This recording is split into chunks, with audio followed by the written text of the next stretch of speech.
Welcome to Norfolk Perspectives. I'm Bob Batcher. Well, if you've been downtown on Plume Street, you've seen this huge tower going up to an absolutely gorgeous historic building. And I got two women here who can tell us exactly what's going on. Sonia Rostughi, the acting director for Norfolk Public Library. How you doing? Doing well, thank you, Bob. And Kathy Groke, you're the project manager for Slover Memorial Library. Yes. So, okay, if you're managing the project, you should know what the project is then, right? I should. And it is? It is. Well, first of all, it's probably going to be one of the most technologically advanced libraries in the country, we hope. That was the dream of Frank Batten Jr., Sr., who envisioned the library, and it's going to be quite an interesting project. Okay, well, I'm going to put it right out there then, because Okay. number one, Junior is also involved, Yes, because he he's is involved in involved, everything. yeah. But you said Frank Batten Sr., but it's called the Slover. Yes. Explain that one to me. Okay. Frank Batten Sr.'s father passed away when he was 1 year old, and his uncle, Colonel Samuel L. Slover, raised him and served as a father to him, or helped raise him and served as a father, as a mentor, and actually introduced him to the media industry. Oh, wow. Well, and he kind of learned it and made some money off of it. He did. He made quite a bit of money. And his family's been very benevolent throughout the region, actually. Well, actually, throughout the country, they have actually been listed with Business Week as on the list of the top 50 most generous Americans, philanthropists, that's a hard thing to say, several times. And so they have made some significant contributions to some very worthwhile causes, including the Slover Library. Well, they recognize the importance of the library. Sonia, Yes. did you ever think somebody would be saying that? The importance of a library. I remember a futuristic guy came down about 10 years ago and told us, never again. But you're not seeing that in the libraries today, are you? Well, actually, we are seeing almost the opposite. And Bob, you and I have had this conversation before where libraries are becoming the gathering place and the third place for many. And so it's really not the traditional books, but Slover, I'm proud to say, would see a blend of contemporary, traditional library services as well as the modern, the leading edge technology, design services, and what have you. So very proud to say it's coming together as the vision of Frank Batten Sr. and his family, and Mrs. Batten's vision to be one of the most technologically advanced countries in the U.S. Yeah, and I want to roll back a few years pre-light rail, because I got a call the other day from a guy in New York who hadn't been in Norfolk in years, and he was involved in the Kern Library, which of course was a modernistic building, quote unquote, Yes. where the MacArthur Square Station is. Then it moved over to the Seaboard, which is that's really a symbolic building, an iconic historic building for us, right? Very historic building. It was actually built in the 1800s. And whereas it's being completely renovated, we also are preserving the historic beauty of the building. It's really a beautiful building. Right, and then of course that's where the Sargent Memorial Collection's going to be. Yes, it'll be digitized, and of course Sanel can tell you quite No, a wait bit a minute. about that. It's going to be. Wait a minute. You mean it's not? There won't be scrapbooks with pictures and. Well, we're making it come to life, if so to speak. Yeah. With all the interactive displays, we'll have digital displays where people can go and actually interact with the screens, pull up things, make cross-references to the maps and history, and so it will come very live in that kind of sense. But we also have a very traditional setup in terms of the reading room and people doing the traditional genealogical research in that regard. So again, a blend is what we are looking at. Because when I mentioned the Kern, one thing you went into the Kern, you had the old reference library, you had the musty smell of old books. No more? Well, we'll still have the books, we'll have more of the popular, and of course the e-books, the audiobooks. But it is going to be, again, a third place for people to come together. If they want to use books, there are going to be books, but if they want to, let's say a teenager walks in, or for that matter, a 5-year-old wants to download books on his or her iPad, or e-reader, any kind of those things. So we have technology there. We have the contemporary, the today's technology. We have the advanced technology, and we have the traditional print media still. Okay. So again, it's a very vibrant and dynamic place that we are envisioning. Okay, well, hopefully you guys one of the two can answer this, because I don't understand something. When I stand on the opposite side of Plume Street and I look at the building, I can see a building. There's on the left-hand side, there's granite, and it's, that whole bit. Yes. The other side, it's 6 stories of floors. Where are the walls? Yes. Well, they're not in yet. You're going to Okay. have. Will there be walls? Yes, there will Okay. be walls. So not library without walls. That's a new kind of library.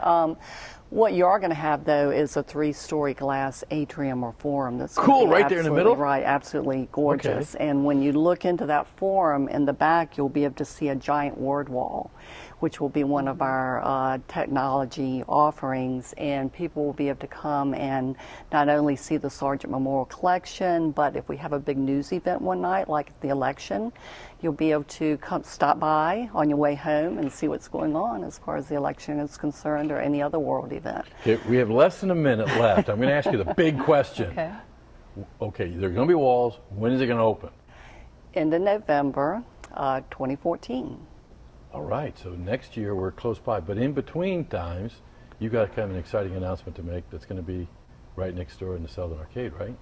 Actually, it'll be across from the Marriott Hotel on Main Street next to Schlatzky's, a Slaver Preview Center, where we're actually going to have some of the technology and the furnishings and the various things that you can see in the Slaver in the Preview Center for people to. And we're going to kind of tease it, but you talked about the interactive part. I heard about going from small to big. It'll put your grandmother's scrapbook on the floor, right? Yes. Okay. Come back and give us an update on a regular basis, because it's constantly changing, and I can't wait till the walls get put in. Thanks a lot. Thank you, Bob. Crime Prevention Awards are coming up, and you have a very important part to play in that, so stay tuned.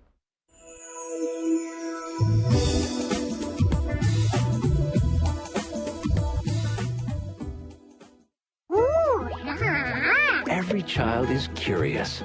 George, look what I found. Turn their curiosity into a lifelong love of learning. That's a periscope. It's one of the most important gifts you can share. Create a curious reader. Oh, you want to build a castle like that one? This is super bedtime reading. Share a book together today. Visit read.gov.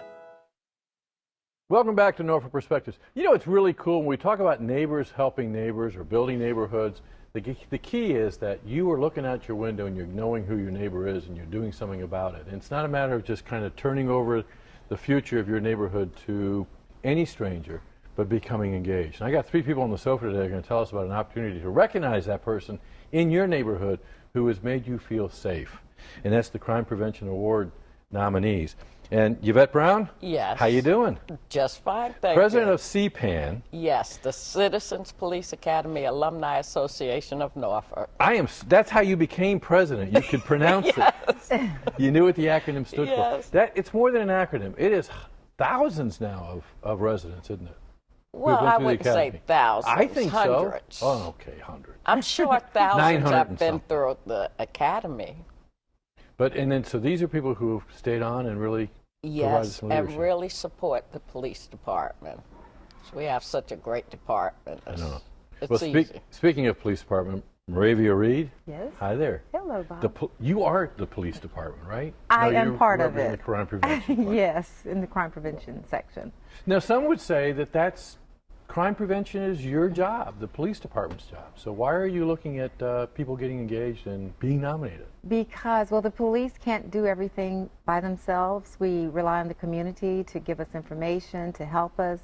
And we are nominating citizens in the community as well as law enforcement, businesses, private citizens, youth. We have people who are doing things every day going beyond the call of duty to try to keep us all safe. So these are the people we want to nominate, and the nominations this year will reflect activities in 2012. So last year. Last year's accomplishments will be honored this year Okay. at the awards ceremony. Well, recognizing that a lot of those accomplishments began years before the work of those accomplishments and continue to have an impact. Well, that's true, Yeah, because it's some of really these cool. people have been out there for a long time doing good work. Now, Heather Fuss, you're the director of Victim Witness Program. I'm dying to find out what that is first. The Victim Witness Program is working in the Commonwealth Attorney's Office, and we help victims of crime. We assist them going to court, and if they need counseling and transportation to and from court, we kind of act like a liaison to the Commonwealth that's involved in the case. And that's important because sometimes the victim is scared, right? Yes.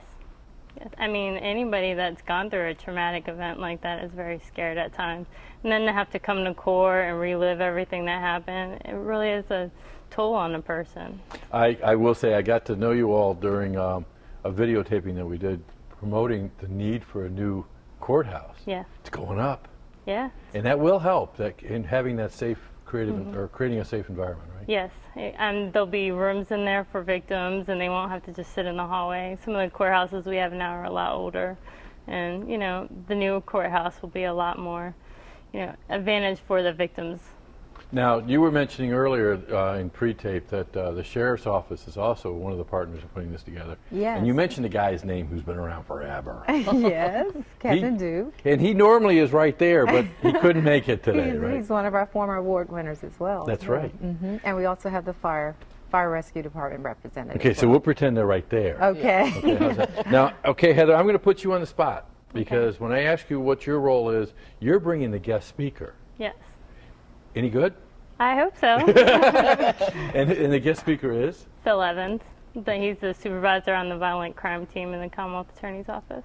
So really probably will be able to shed some real inside information. Yes, he will. He's handled a lot and prosecuted a lot of cases in our office, and you know, the way he interacts with victims and stays in touch with them, I mean, I think he'll have a really good speech. Yvette, let me ask you, because you've been involved with the CPAN for a long time. Yes. I'm not going to ask you when you went through the academy, okay? Is that a deal? But you went through the academy, thus you're an alum. What's the motivation for going to the academy? Why would somebody? Actually, if you speak to our members, you'll find that a lot of the citizens had problems in their neighborhood. And under the direction of their resource officers, they were referred to the Citizens Police Academy classes.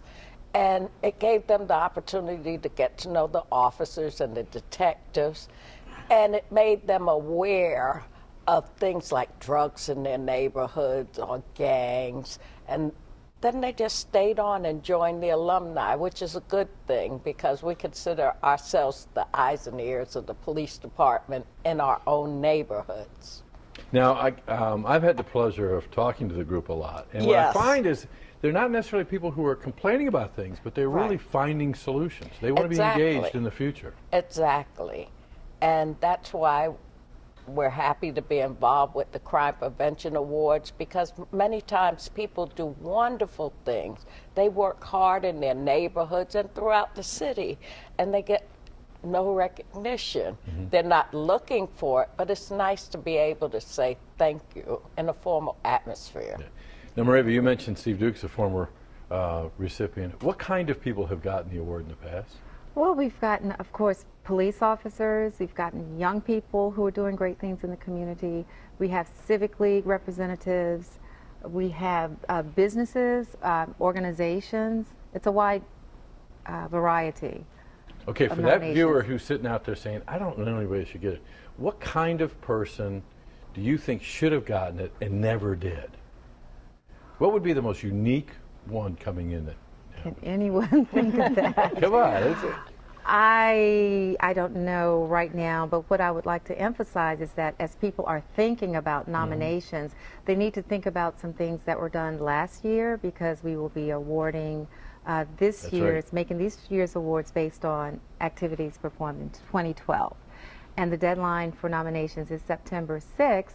And we have a new button. The city website has a new button on the home page. If you just click on that button, it will take you directly to the to the nomination form. It's a very simple form to complete. So it's not like, you know, you don't need to have 15 of your friends investigate it to make sure that they were okay. Oh, no. I mean, it's a No. very simple form to It's a very do. simple Right. form. We ask for a minimum of 100 words to describe the accomplishments of your nominee. And as long as the nominee is someone who did something in 2012, the nomination will be considered. And as long as the activities were crime prevention related, that's what we're looking for. Gotcha. You know, I'm reminded of a story of you know, who the real hero is, and it's not always, in your comment about recognition, Right. it's not always the person with waving the flag on top of the fort. It's the one who knocked that hole in the wall so he could get up there. Right. And we've got a Okay. lot of heroes out there that are doing just that on a day-by-day basis. Yes. Exactly. And this is a great time to say, hey, thanks. Yes. Right? Yes. Now, you're going to be coming back on in another month or so to start selling tickets. Okay, we So can you do might as well that. kind of start doing it now. The banquet is going to Sure. It's going to be Monday, October 28th at the Okay. Murray Center. This is our third year at the Murray Center. People tend to enjoy it. be. Now, and the reason Tickets for are this... $30. $30 for the tickets. Yes. And the reason for doing this is to provide... Scholarships to active duty police officers' children who are furthering their education. Okay, so guys, think outside the box, nominate somebody, and also buy that ticket because Moravia's coming back to sell tickets. Thanks a lot for everything that you guys are doing to raise the awareness of the importance of our residents becoming engaged and being part of the solution. When we come back, the Dart Center is going to the dogs and cats, and you'll find out why.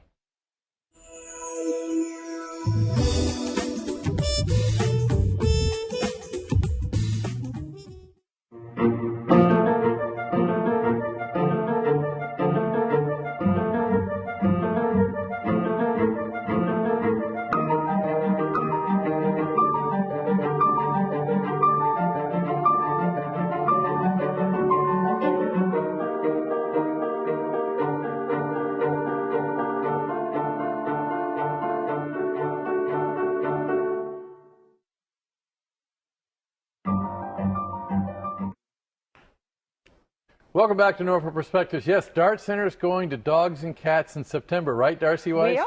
September, yeah, we're tying in with the Chrysler Roadshow.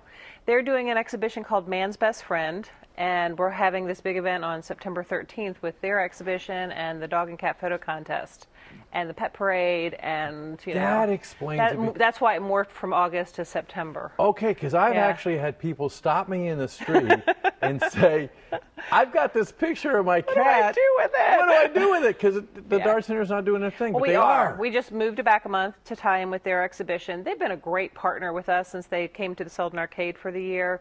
And when they had Man's Best Friend opening and their Family Fest is September 13th, that was the natural date to target for this pet parade party. So the photos, if you have somebody on the street, they have to be in by September 7th.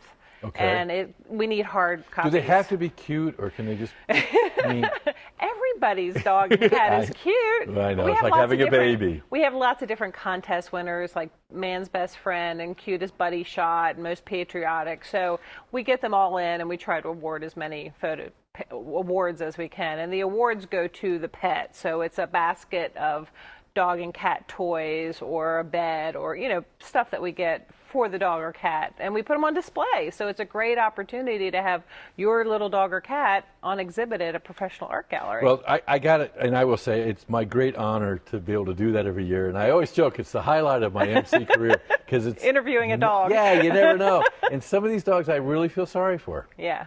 Yeah. Well, most of them, we tie in with the rescue groups, and Chrysler is handling that component, so they're tying in with the Norfolk rescue groups this year. But we often have the rescuer groups, the rescue dog and cats presented. I mean, they're so proud of their little babies, and we always have adoptables there at the party. So we've had many adoptions have taken place the day of the party, and you know, it's just a lot of fun. Well, I'll give you a heads up. Our next segment's going to have dog and 3 cats, so hang tight because they're adoptable. I have from 2 the dogs Animal and Care 3 cats Center. at home already. Who would have thought we would be talking about dogs and cats, when it's the Dart Center?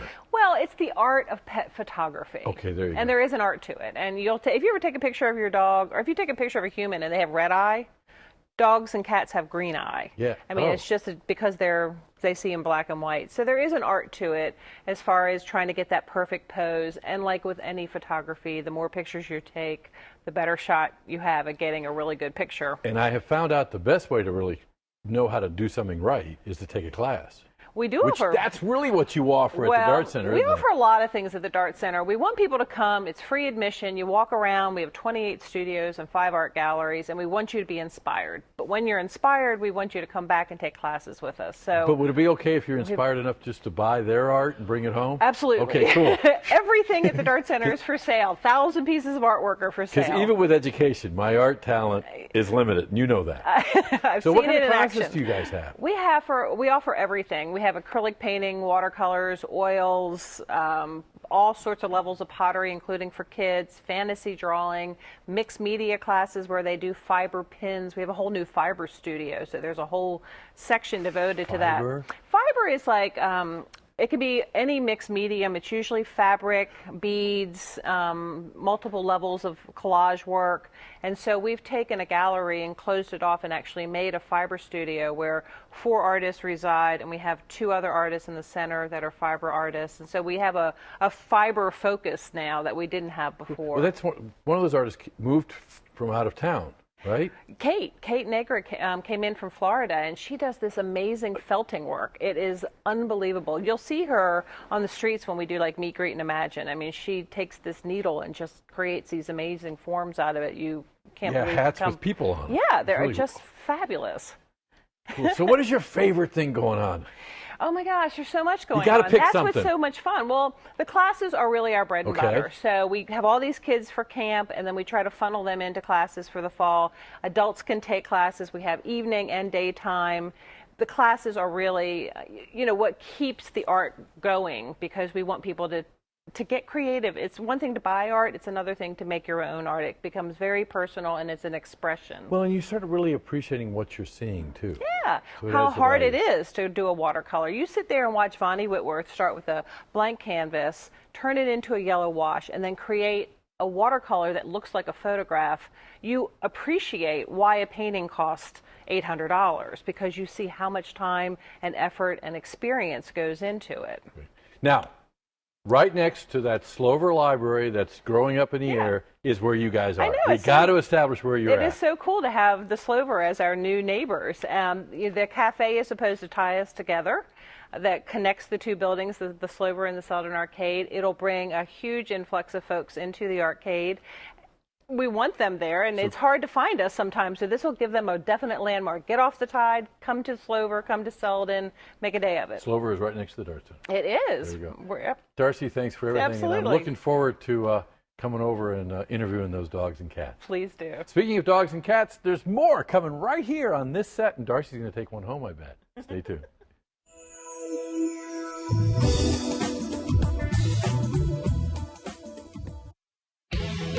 It's easy and safe to roll together on Norfolk's roads.